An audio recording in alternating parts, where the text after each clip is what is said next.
कृष्ण की वाणी। बच्चे, कल जो घटना घटित हुई तुम्हारे सामने, उससे परेशान मत होना, बल्कि वो घटना घटित मैंने जानबूझकर करवाई, जिससे कि मैं तुम्हें ये बता सकूं कि तुम कितने भाग्यशाली हो। तुम जिनकी तारीफें करते थे, जिन मित्र गणों की तुम बोलते थे कि कृष्ण, उनकी जिंदगी कितनी अच्छी है, देख लिया ना आज उनकी जिंदगी कैसी है, कैसे खतरों की तलवार पर लटक रही है। मेरे बच्चे, देखा तुमने कैसे उनकी जिंदगी में उथल पुथल है, कैसे उनकी जिंदगी में अशांति है, जो वो दुनिया के सामने नहीं जाहिर करते, तुम्हारे सामने भी जाहिर नहीं करते। देखा ना कि किस तरीके से चीज़ें हो रही हैं उनके साथ में, और तुम कितने भाग्यशाली हो। तुम हमेशा अपने आप को नीचा दिखाते थे, खुद के नज़रों में मुझसे नाराज़ रहते थे, लेकिन देखा ना कि तुम कितने भाग्यशाली हो कि तुम्हारी जो ज़िंदगी है ना, वो मैंने लिखी है, और तुम्हारी ज़िंदगी में जो परेशानियां हैं ना, वो आज हैं, वो कल चली जाएंगी, वो स्थिर नहीं रहेंगी। और सुनो, जो भी तुम मेरे आगे इच्छाएं प्रकट करते हो ना, वो भी सब तुम मेरे ही आशीर्वाद से कर पाते हो। पता है क्यों? क्योंकि मैं चाहता हूँ कि तुम अपनी सारी इच्छाओं को मेरे आगे प्रकट कर दो, सब कुछ कह दो। वैसे तो मैं तुम्हारा मन पढ़ लेता हूँ, लेकिन अगर तुम खुद से कहते हो ना, तो मुझे अच्छा लगता है, अपनापन लगता है। और तुम्हें ऐसा क्यों लगता है कि इस जन्म में तुम्हारी सारी इच्छाएं पूरी नहीं हो पाएंगी? मुमकिन ही नहीं है, ऐसा कुछ नहीं है। तुम्हारी सारी इच्छाओं को मैं पूरा करूँगा, लेकिन क्या है ना, अगर मैं झटके में तुम्हें सब कुछ दे दूँ, तुम्हें सब कुछ मिल जाए ना, तो ना तुम्हें उस चीज़ की कद्र होगी, और ना तुम्हारे आसपास वाले उस चीज़ को स्वीकार कर पाएंगे। और आसपास वालों की तो छोड़ ही दो, तुम ही उसे स्वीकार नहीं कर पाओगे कि ये कैसे और क्या हो गया। तो कुछ चीज़ें ऐसी होती हैं मेरे बच्चे, जो ज़िंदगी में ना कुछ कमाई जाती हैं मेहनत कर कर, खुशियाँ कमाई जाती हैं मेहनत से, और जो खुशी मेहनत से मिलती है ना, प्यार से मिलती है, उसका अलग ही खुशी होती है, उसकी अलग ही चमक होती है। मैं चाहता हूँ कि तुम अपनी ज़िंदगी में मुश्किलों का सामना करो, परिस्थितियों का सामना करो, और वो कमाओ जो तुम्हारा हक है, फिर ज़िंदगी भर आराम से रहो।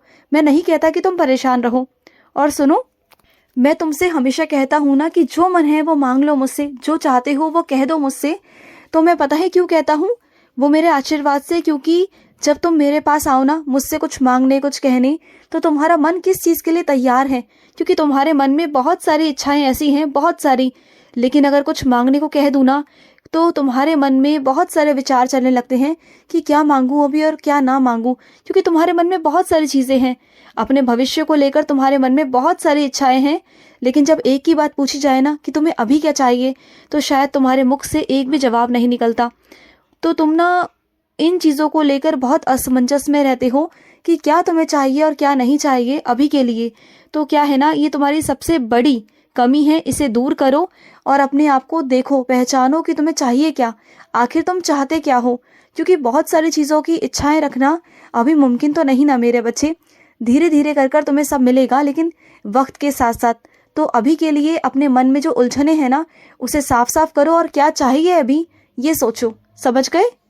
और पता है क्या, जब भी तुम कुछ अच्छा करने जाते हो ना, और अच्छा करते करते तुम्हें लगता है कि इस रास्ते में मुश्किलें हैं, तो तुम तुरंत ही उस रास्ते को बदल लेते हो। कभी ये नहीं सोचते कि अगर इस रास्ते में मुश्किलें हैं, तो वहाँ से तुम्हें अनुभव मिलेंगे, और साथ ही साथ मेरा गाना भी है मुझे संभालने के लिए, तो मुझे किस बात की चिंता। लेकिन नहीं, तुम तुरंत आसान वाला रास्ता चुन लेते हो, जो तुम्हारे लिए सही होता ही नहीं है।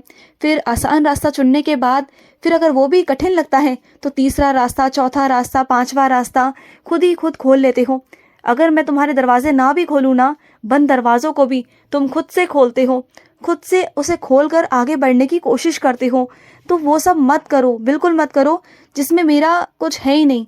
जो मैं चाहता नहीं हूँ तुम करो, तुम वही कर लेते हो और आगे मुश्किलों में फंस जाते हो। तो ऐसा क्यों करते हो तुम? बिल्कुल मत करो, अपने साथ खिलवाड़ बिल्कुल मत करो। जो रास्ता मैंने तुम्हें दिखाया ना, वो चाहे मुश्किल हो सकता है, लेकिन तुम्हें मंजिल तक पहुंचाएगा। वही रास्ता तुम्हें तरक्की दिलवाएगा मेरे बच्चे, बात को समझा करो। रास्तों को बदलना बंद कर दो, रास्ते तुम्हें बदलने नहीं है, बिल्कुल नहीं, किसी के लिए भी नहीं। और विश्वास रखो, मेरा हाथ है तुम्हारे साथ, मैं तुम्हारे साथ ही चल रहा हूँ, तुम्हारे साथ, तुम्हारा हाथ पकड़कर। तो डरो मत, मैं हूँ तुम्हारे साथ। और सुनो, कुछ लोग ऐसे हैं तुम्हारे आसपास जो मुस्कुराकर अपनी ज़िंदगी को जी रहे हैं।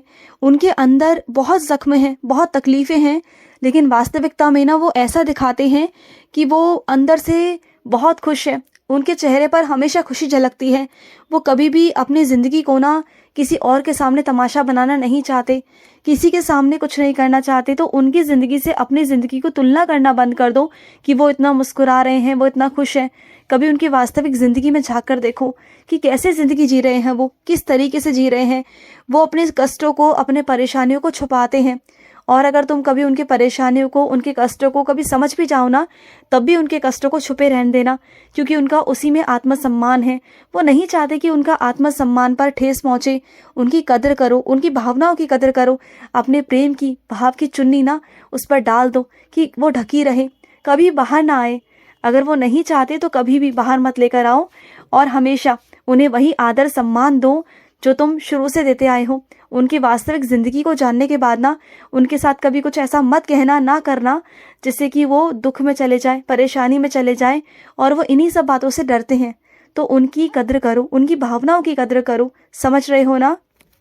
तुम जानते हो, अगर तुम जीवित हो ना आज, तो मेरी वजह से हो, क्योंकि मैं तुम्हारे साथ हूँ। और फिर भी तुम बिना किसी गलती के मुझसे नाराज़ हो जाते हो।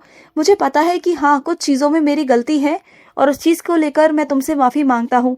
लेकिन इसका मतलब ये तो नहीं ना कि तुम मथुरा आना छोड़ दो। तुमने कई बार सोचा मथुरा आने का, लेकिन नाराज़ होने के कारण तुम नहीं आना चाहते। अरे मथुरा तुम्हारा घर है मेरे बच्चे। तुम्हारा वहाँ आशीर्वाद पर हिस्सा है, तुम्हारा वहाँ प्यार पर हिस्सा है, तुम्हारा वहाँ कृष्ण है, क्योंकि तुम्हारा लड्डू गोपाल वहाँ पर रहता है मेरे बच्चे। तो आ जाया करो ना। तुम जो चीज़ें नहीं भी कर पा रहे हो ना, स्वयं मैं करूँगा। मैं तुमसे वादा करता हूँ, आओ और आकर मेरे दर्शन ले लो ना मेरे बच्चे। क्यों नाराज़ हो? मैं जानता हूँ तुम्हारी नाराज़गी किस चीज़ से है, मैं उसे दूर करूँगा ना। भरोसा नहीं क्या मुझ पर? जिस कारणवश तुम नहीं आ रहे हो, जिस कारण तुम पीड़ा उठा रहे हो ना, वही तुम्हें मिल जाएगा। उस दरबार से तुम्हें वही आशीर्वाद मिल जाएगा, उस समस्या का समाधान मिल जाएगा जिससे तुम हर एक चीज़ से बाहर आ सकते हो। और तुमने मेरी ये सेवा करना क्यों छोड़ दिया? क्यों गुस्से में हो तुम? सेवा करते रहो, उसे कभी मत छोड़ना मेरे बच्चे। जो भी तुम्हारे साथ हुआ मुझे पता है, लेकिन वो ज़िंदगी ख़त्म नहीं हुई मेरे बच्चे। अब इस ज़िंदगी को मैं नई तरीके से शुरू करूँगा। नई तरीके से प्रगति तुम्हारे ज़िंदगी में आएगी, और साथ ही साथ तुम्हें बहुत खुशियाँ मिलेंगी। मैं हूँ तुम्हारे साथ, आज भी हूँ, कल भी हूँ, और हमेशा रहूँगा। और ये दुनिया आज से देखेगी कि हाँ, कृष्ण तुम्हारे साथ है। तुम्हारा जो प्यार है ना मेरे लिए, वो दुगना चौगना होकर तुम्हारे पास वापस आएगा। मैं तुम्हें बहुत सारा प्यार करूँगा, बहुत सारा। और जब तक तुम इस ज़िंदगी में अच्छे अच्छे काम करते रहोगे ना, मैं संभालता रहूँगा, सदैव तुम्हारे साथ रहूँगा। और मैं तुमसे वादा करता हूँ, तुम्हें ज़रा भी कभी तकलीफ़ नहीं होगी, कभी नहीं। जब तक तुम अच्छे इंसान बनकर काम कर रहे हो, तब तक ये मेरा वादा लागू रहेगा तुम पर कि तुम्हारे साथ कभी कुछ गलत नहीं होगा।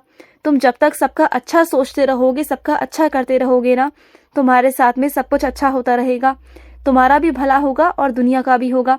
जो तुमसे जुड़ेगा ना, साथ ही साथ उसका भी भला होगा तुम्हारी वजह से, क्योंकि तुम ना बहुत प्यारे हो। और सुनो, कोई अपने विचारों को, अपनी सोच को अगर तुम पे थोपने की कोशिश करे, तो बिल्कुल उसकी बात को मानने की ज़रूरत नहीं, बिल्कुल भी नहीं, क्योंकि तुम हर किसी की बात को नहीं मान सकते।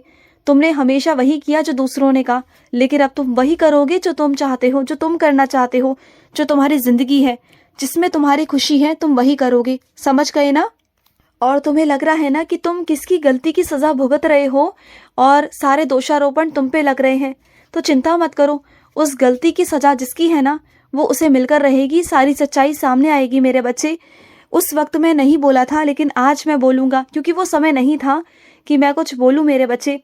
लेकिन जिसकी गलती है, उसको उसकी गलती की सज़ा ज़रूर मिलेगी। मैं सबके सामने सच्चाई लेकर आऊँगा, तुम परेशान मत रहना, मैं हूँ ना तुम्हारे साथ। और सुनो मेरे बच्चे, ठंड बहुत बढ़ गई है, तो अपने आप को संभाल कर और जितना हो सके ना अपने आप को बचा कर रखना, ठीक है? क्योंकि तुम्हारा शरीर जो है ना, वो बहुत जल्दी बीमार पड़ जाता है। तुम्हारा शरीर बहुत कमज़ोर है, तो अपने खाने पीने पर, अपने व्यायाम पे ध्यान लगाओ। और सुनो, कहीं बाहर जा रहे हो तो ध्यान से जाना।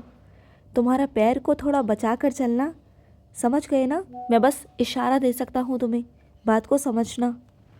खुश रहो, मेरा बहुत बहुत सारा प्यार। आज का कृष्ण संदेश समाप्त हुआ।